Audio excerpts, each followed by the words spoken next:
Le soleil se levait doucement sur Kasongo, un village africain niché entre la grande rivière et les collines rouges couvertes de baobabs.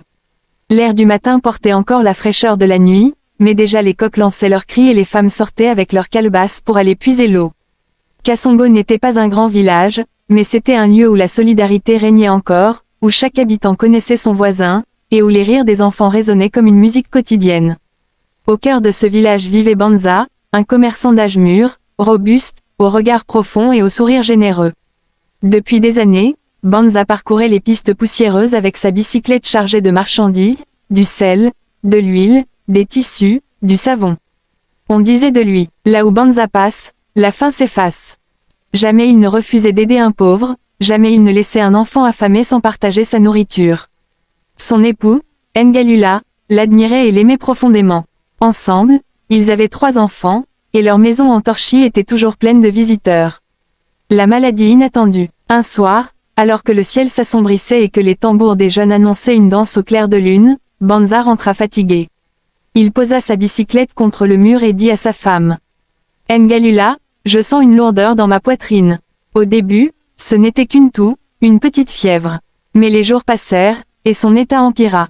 Les guérisseurs vinrent, apportant des décoctions amères faites de racines et de feuilles. Le pasteur pria pour lui, imposant les mains sur son front brûlant. Mais rien n'y fit. Les habitants de Kasongo, inquiets, murmuraient. Un homme aussi bon ne peut pas partir ainsi. Peut-être que les ancêtres veulent lui parler. Banza lui-même, affaibli, confia à sa femme. Si mon heure est arrivée, prends soin de nos enfants. Mais souviens-toi, je ne crains pas la mort, car j'ai toujours essayé de faire le bien. La nuit du silence. Puis vint cette nuit tragique. La pluie tombait fort, martelant les toits de chaume, et les éclairs illuminaient la chambre où Banza reposait. Vers minuit, il poussa un long soupir, puis son corps se relâcha. Ses yeux se fermèrent, sa poitrine ne se souleva plus. Ngalula, affolée, secoua son mari. « Banza, Banza, réveille-toi !» Mais le silence répondit. Les enfants pleuraient. Les voisins accoururent. Un ancien posa sa main sur le cou de Banza, puis déclara d'une voix grave. « Il est parti, que les ancêtres l'accueillent. » Le cri de Ngalula fendit la nuit. Tout le village entendit son hurlement. Les préparatifs funéraires. À Kasongo, la mort d'un homme aussi respecté n'était pas un simple événement, c'était une affaire de toute la communauté. Dès l'aube, les tambours funéraires résonnèrent, doum, doum, doum. Les femmes entonnèrent des chants de deuil, les hommes creusèrent une grande fosse près des baobabs, là où reposaient les anciens. Le corps de Banza fut lavé, enduit d'huile parfumée, puis enveloppé dans des pagnes blancs. On plaça près de lui sa pipe préférée, une calebasse de vin de palme et quelques pièces, comme le voulait la coutume, des offrandes pour le voyage vers l'au-delà. Tout Kasongo se réunit. Des villages voisins vinrent aussi, car Banza était connu partout. On immola une chèvre en son honneur, et les anciens récitèrent des prières pour guider son âme. Le cortège vers la tombe. Le jour de l'enterrement, le soleil brillait haut dans le ciel. La foule se rassembla autour de la maison de Banza. 4 hommes solides portaient le cercueil artisanal, fait de bois local, décoré de coquillages. Les femmes chantaient des lamentations. « Ô Banza, pourquoi nous as-tu quittés? Toi qui nourrissais les pauvres, qui rira avec nous maintenant ?» Les tambours battaient lentement, accompagnant le cortège. Les enfants regardaient avec curiosité, certains tenant la main de leur mère, d'autres essuyant leurs larmes. Arrivé près de la fosse, le silence se fit. Le pasteur prit la parole. « Nous confions Banza à la terre. Que son âme trouve le repos éternel. » Le réveil du mort. Alors que l'on s'apprêtait à descendre le cercueil dans la tombe, un bruit sourd résonna.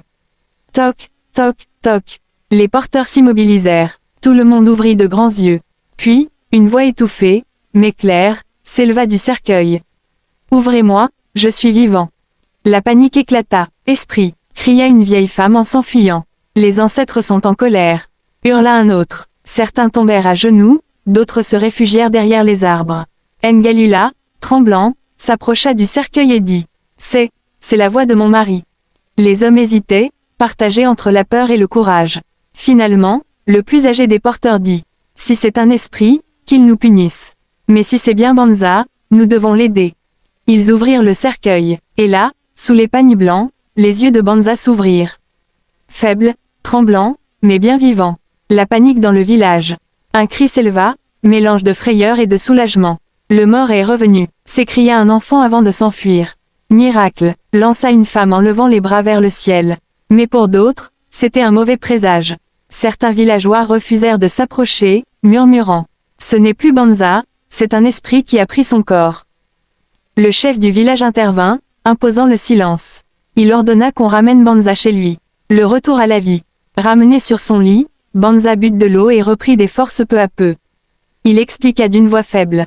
J'étais dans un profond sommeil, je voyais des lumières, j'entendais des voix, mais je ne pouvais pas parler. Ce n'était pas la mort, c'était comme un rêve sans fin.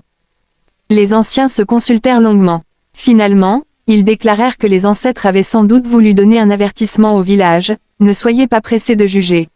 Même dans la mort, il peut y avoir de la vie. Les conséquences. Cette affaire bouleversa Kasongo. Pendant des semaines, on en parla autour des feux de bois. Certains disaient que Banza avait été choisi pour une mission spirituelle. D'autres pensaient que c'était une simple erreur humaine. Mais une chose était sûre, Kasongo ne serait plus jamais comme avant. On appela cet événement, la catastrophe de Kasongo, car il avait semé la panique et marqué les esprits pour toujours. Banza, lui, changea complètement de vie. Il décida d'arrêter le commerce et de consacrer son temps à enseigner les jeunes. On le voyait souvent sous l'ombre d'un grand baobab, entouré d'enfants, leur racontant des histoires pleines de sagesse. Un jour, il leur dit « Mes enfants, souvenez-vous toujours, la vie est fragile comme une flamme de bougie. Mais tant que la bougie n'est pas éteinte, on ne doit pas l'enterrer. Soyez patients, observez, et ne décidez jamais trop vite. » La leçon. Ainsi, de ce drame naquit une sagesse qui se transmit de génération en génération à Kasongo.